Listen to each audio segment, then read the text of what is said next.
안녕하십니까. 더불어민주당 천안 출신 한영신 의원입니다. 존경하는 220만 도민 여러분, 양승조 도지사님과 김지철 교육감님을 비롯한 공직자 여러분 반갑습니다. 코로나와 함께 폭염이 계속되고 있어 더욱 힘든 시간들이지만 잘 이겨내시어 건강한 여름을 보내시길 기원드립니다.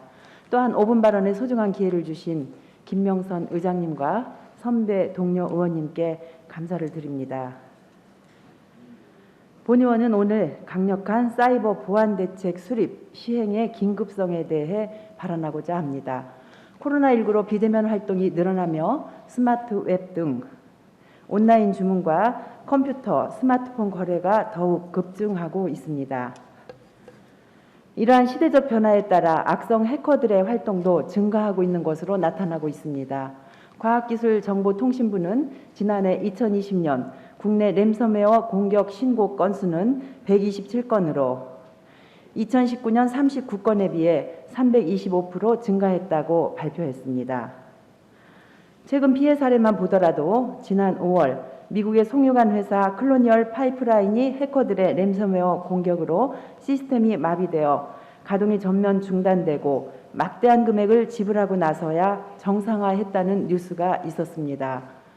또 6월 초에는 북한의 소행으로 추정되는 한국원자력연구원의 해킹이 있었으며 다행히 민감 정보는 노출되지 않았지만 12일 정도가 해킹 단체에게 노출되는 사건이 발생하였습니다. 또 7월 초에는 한국 항공우주산업 내부 시스템이 해킹된 것으로 밝혀져 충격을 주고 있습니다. 이번 해킹으로 국산 전투기 KF-21에 대한 설계도가 유출된 것이 아닌가 하는 우려가 있습니다. 오랜 시간 엄청난 비용을 들여 개발한 국산 전투기의 중요한 정보가 해커들에게 유출되었다는 것은 안보에 대한 심각한 위협과 경제적 손실이 얼마나 클 것인지 가늠하기도 힘들 것입니다. 또한 지난 7월 6일 서울대학교 병원은 악성 코드 감염을 통한 형태의 해킹으로 사이버 공격을 받았다고 발표했습니다. 병원에서 보관 중이던 개인정보를 담은 진료 기록의 유출이 의심되는 정황이 확인되었다고 보도되었습니다. 이러한 해킹으로부터 피해 방지를 위해 우리 도에서는 도청과 각 산하기관, 주요 시설기관에서 보다 강력하고 구체적인 대책을 수립하고 미비한 점을 빠른 시일 내에 보강해야 합니다. 근시안적인 대응과 단기 성과에만 집착하며 주저해서는 안 됩니다. 최근 국내에서 발생한 해킹 사건들을 보면 담당 직원들의 보안의식 결여가 지적되고 있습니다. 담당 공무원, 담당 직원과 일반 시민들에게 사이버 보안의 중요성에 대한 교육과 세부 실천 지침을 지정하여 매일매일 실천하고 수시로 점검하여 지속적으로 개선해 나가야 합니다. 컴퓨터 방화벽과 해킹 방지 프로그램을 설치하였다 하여 모든 해킹에 면역이 되었다고 생각해서는 안 됩니다. 공직자 한 분 한 분이 해킹에 철저한 경각심을 가지고 업무에 임하여야 합니다. 공용 PC의 아이디와 비밀번호를 저장하지 않고 백신 업데이트와 상시 점검을 하며 사이버 보안을 위해 지켜야 할 수칙을 적은 체크리스트를 제작하여 각자의 모니터에 부착하고 컴퓨터를 사용할 때마다 점검하도록 해야 합니다.